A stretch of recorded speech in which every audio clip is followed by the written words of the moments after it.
Dans Faites-moi lire aux dialogues européens, je reçois un écrivain dont la voix résonne avec une singulière intensité tragique-comique, Velibor Čolić. Il a 28 ans quand la guerre des Balkans le saisit et l'arrache à la vie. Il va connaître l'absurdité des combats, la brutalité des hommes, la peur, la fragmentation d'un pays, avant de choisir de déserter et de prendre le chemin de l'exil vers la France.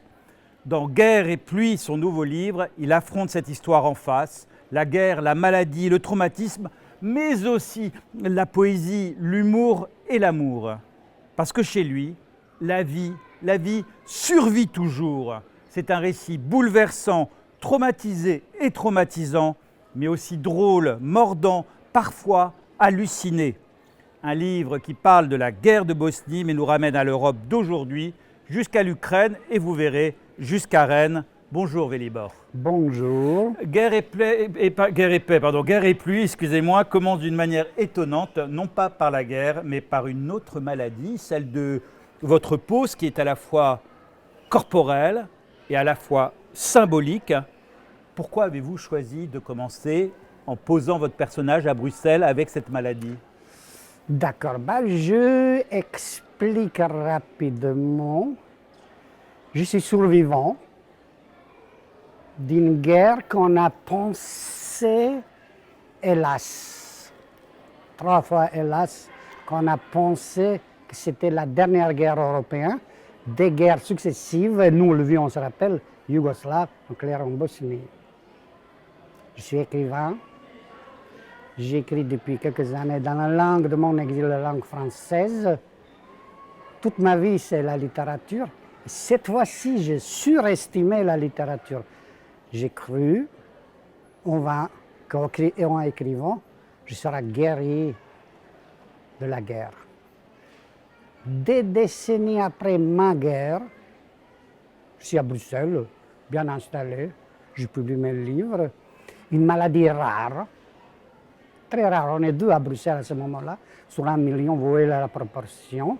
Je dis en rigolant, je ne pouvais pas avoir Alzheimer comme tout le monde, qui apparaît, une maladie auto-immune qui s'appelle Pemphigus vulgaris, qui attaquait d'abord, il n'y a pas hasard, ma langue, puis ma peau.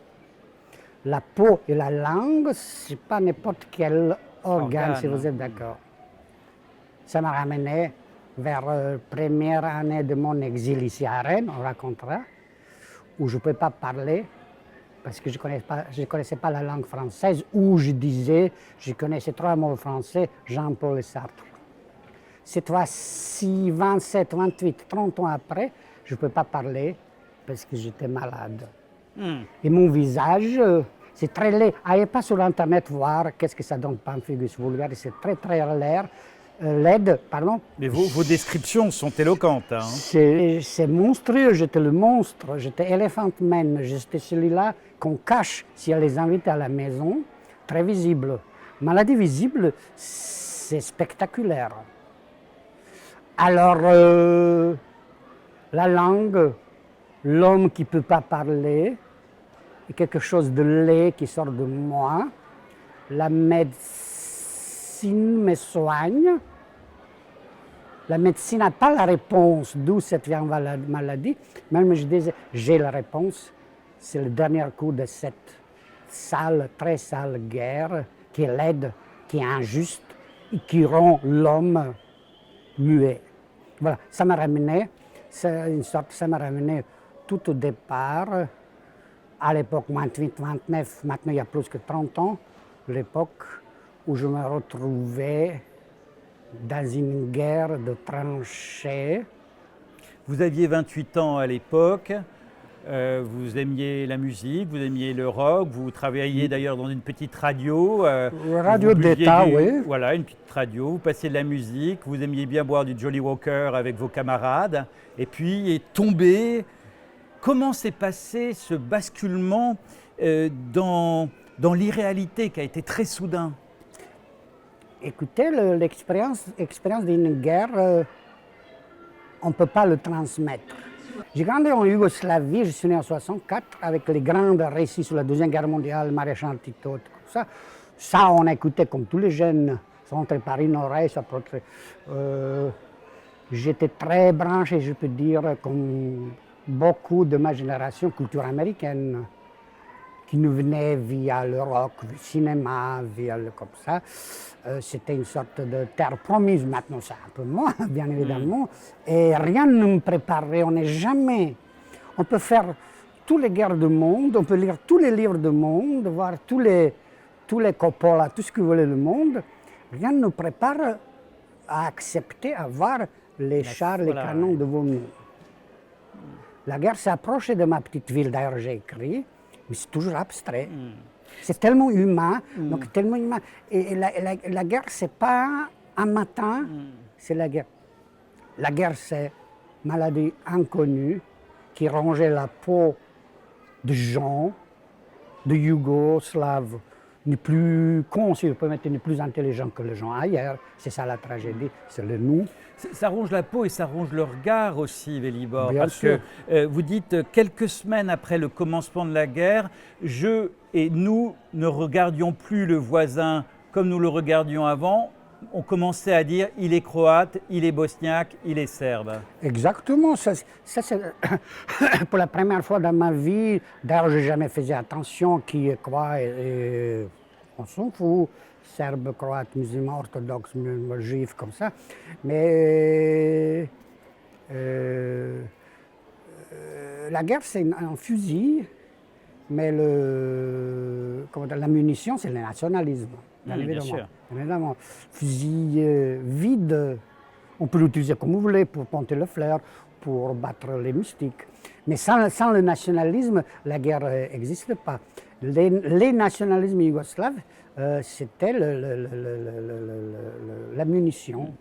Vous allez décrire, donc vous êtes enrôlé dans l'armée, et vous allez décrire l'horreur. Hein. On a plusieurs passages extrêmement horribles, on va y revenir, mais tout de suite une remarque, parce qu'il y a une particularité de votre écriture, c'est que l'horreur se double d'une grande ironie et d'un grand humour.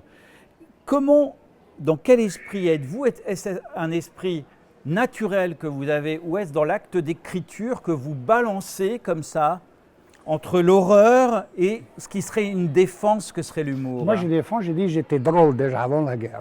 Bon, ça c'est déjà un point sûr. Non, je plaisante. Comment dirais-je, le monde. Moi, je défends l'idée que l'enfer peut être drôle. Et que notre destinée humaine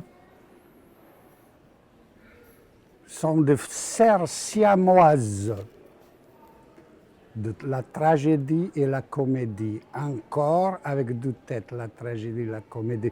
J'ose aller encore plus loin. Je dis que la comédie est plus ancienne que la tragédie, que la naissance de tragédie, c'est la mort de comédie, que la tragédie est née dans le centre de comédie. C'est que mon regard, je raconte ma guerre, mon histoire. J'ose faire les choses drôles, j'oserai jamais, jamais, jamais, et encore une fois jamais, faire quoi que ce soit sur les guerres des autres. Drôle, oui, mais il y a toujours quand même quelque chose, un sentiment lancinant d'une nostalgie quand même. On sent que vous l'aimiez, votre enfance, que vous aimiez votre pays, que vous avez aimé votre famille, que vous avez aimé votre camarade Simo, que vous avez aimé Merima, votre voisine qui est morte trop jeune, que vous avez aimé Milena. Oui, comment faire autrement avec un monde disparu? Finalement, l'enfance de quelqu'un qui a soixantaine comme moi, tout naturellement, est peuplée un peu de quelques fantômes. On vieillit. Quelle est la place de ces fantômes dans votre écriture et encore dans votre vie? Parce qu'il faut le rappeler, vous désertez pour arriver en France en 1992. Comment ces fantômes vivent en vous? Je m'arrange avec eux. Cette fois-ci, littérature aide. Cette fois-ci, littérature, c'est une sorte de béquille pour survivre à tout ça. il y a des choses très importantes que je souligne depuis sortie de ce livre. C'est un roman, c'est la littérature, c'est pas témoignage, c'est un roman. Ça ne veut pas dire que ce roman met des douanes, ça veut dire juste pour le lecteur, on ne vérifie pas dans un roman la vérité. Alors, Unique et ouais. seule crédibilité que je cherche avec mes livres, c'est crédibilité littéraire. C'est bien ou pas bien. L'histoire vraie, c'est pour les Américains. On s'en fout. En général, les films américains qui commencent, c'est tiré d'une histoire vraie, c'est mauvais. On s'en fout. Moi, personnellement, je regarde est-ce que le film est bien ou pas bien. Et qu'est-ce que ça veut dire chercher la vérité dans un roman? Finalement, littérature est la vérité à long terme. Maintenant, si je veux, je parle en première personne, savoir comment on vivait vraiment en Russie à la fin du 19e, je ne prends pas une encyclopédie. Je prends Tolstoï et Dostoïevski, c'est ça la vérité. Vous dites que ce rapport à la vérité et la fiction est très ambigu et quelque chose qui est de plus ambigu d'ailleurs et à interroger. Mais justement, j'aimerais prendre deux aspects avec deux exemples pour un petit peu donner de la matière concrète à nos lecteurs. Est-ce qu'on peut revenir sur un des passages qui chevauche la réalité et le fictif, qui est la découverte avec vos camarades dans l'armée d'une femme allongée en forme d'étoile qui ne bouge pas et qui va bouger. Est-ce que vous pouvez revenir sur cet épisode? Oui et non.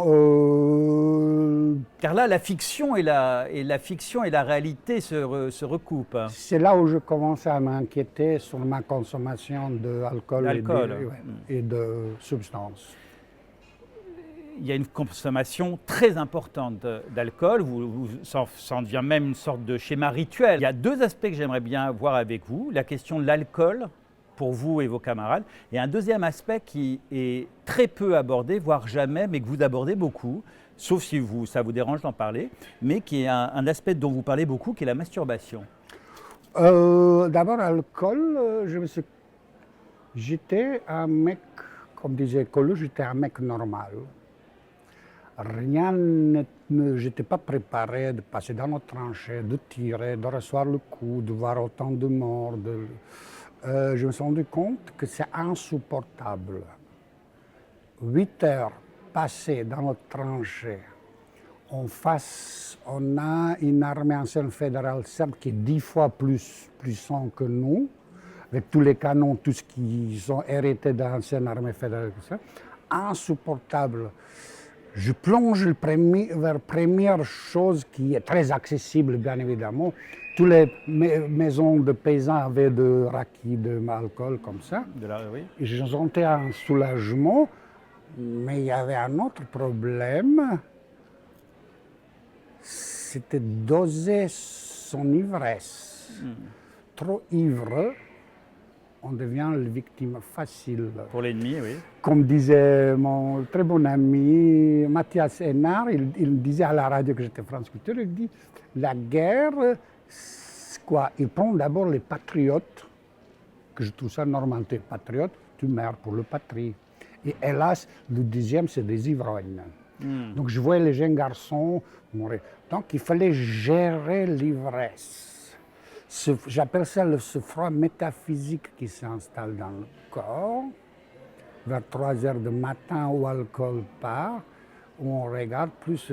Donc à un moment, ça prenait et je ne cache pas proportion inquiétante, cette consommation. Il fallait en plus une parenthèse rassurante pour nous tous. Il y avait peu de nationalistes, peu de guerrières dans nos tranchées. La plupart des gars, ils étaient comme moi, ordinaires, qui avaient peur, qui voulaient survivre, drapeau la gloire et comme ça. Bon, il y a eu des salauds comme Loustachi qui vous a passé à tabac. Oui, mais ça c'est pourcentage. Comme ils sont très brutaux, on a toujours l'impression qu'on surestime leur nombre. Toujours. Mais la plupart, deuxièmement, c'est le corps. Moi, j'ai décrit le corps C'est enfermé ça. dans l'uniforme, dans le père, dans le tranchée. Ce désir de soldat était vivant. On était jeunes hommes, en pleine forme, en pleine santé. Ok. Et donc, il fallait qu'on canalise ça. D'abord, je suis étonné, il n'y a pas la honte, je suis étonné qu'il y a peu de masturbation dans le bouquin. Peut-être les écrivains n'ont pas Mais vécu. c'est pour ça que je vous pose la question, parce que vous en parlez beaucoup, et très Parce que naturellement, et c'est pour ça que je vous et pose la question.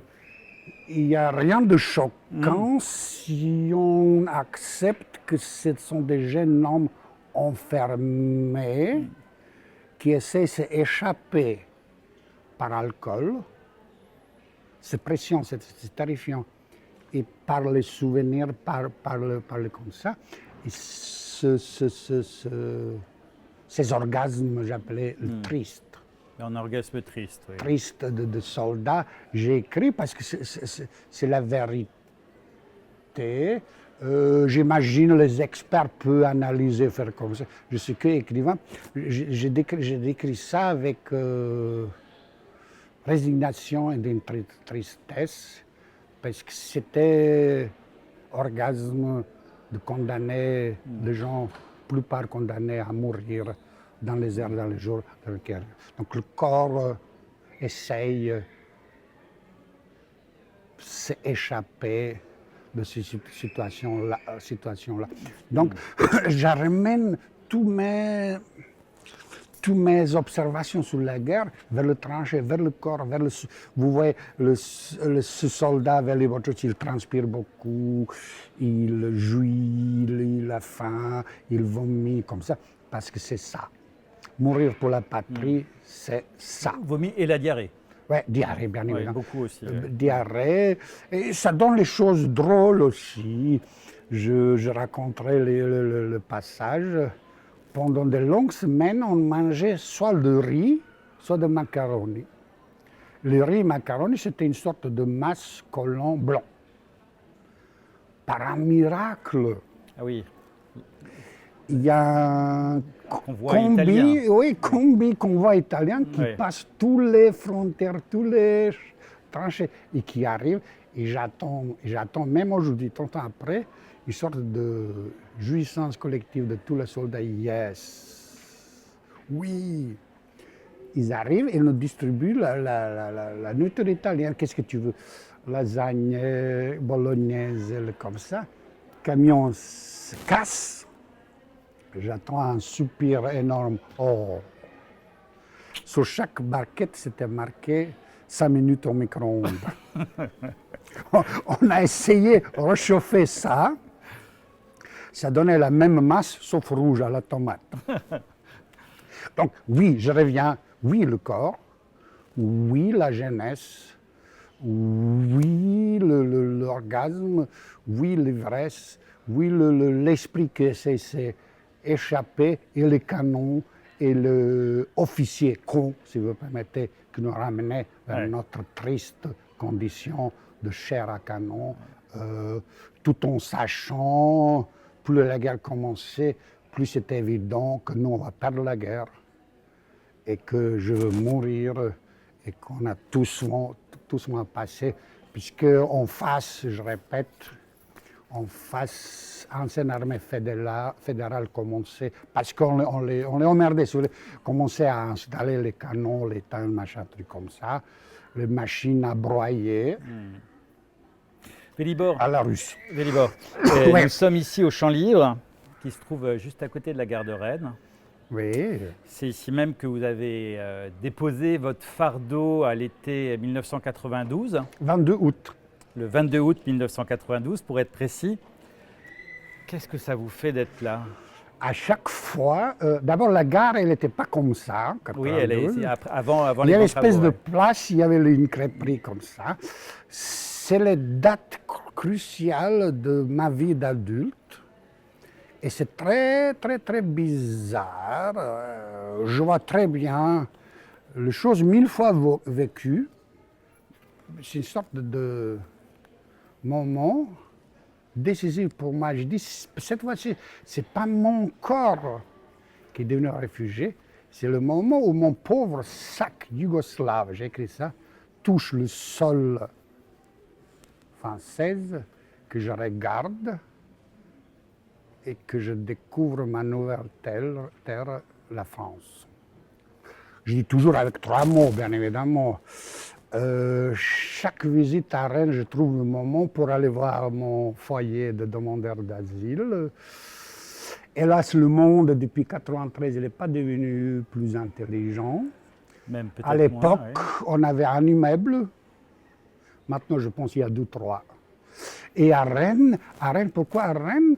Parce que je ne voulais pas rester à Paris. À Paris, il me semblait trop à l'est. J'arrive à Montparnasse, la gare. À l'époque, heureusement, il y avait des guichets. Il y avait 2 prochains trains, Biarritz et Rennes. Pour Biarritz, c'est trop cher, je n'avais pas l'argent, c'est tombé là. Mais je ne savais pas, est-ce que Rennes est à l'ouest? J'arrive, je dis, on parle anglais, speak English, yes. On peut imaginer le dialogue entre un réfugié yougoslave et la dame de SNCF. Je dis, je veux en aller simple, sur une seule condition, est-ce que Rennes est à l'ouest? Elle m'a dit oui, à l'ouest.